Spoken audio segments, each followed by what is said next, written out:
Finding the courage to change. Q-tip. Strangely, everyone I meet does not like me. In the past, not being liked used to really bother me. I would become fixated on the one who didn't care for me. I would try harder. I would try to mold myself into someone that they liked.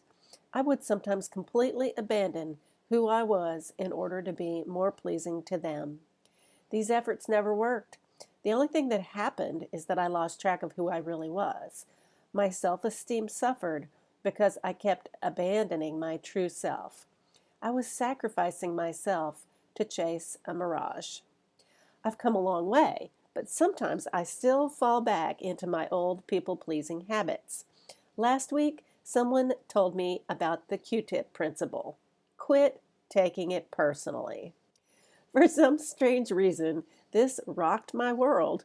It shifted something inside me. All week long, Q-tip has flashed into my mind whenever I was tempted to react negatively to someone else. It's a simple thing. I've heard don't take things personally for years without finding any relief. But somehow, Q-tip resonated with me. Oh yeah, it's not about me. That person has stuff going on too. Sometimes all we need to do is ask.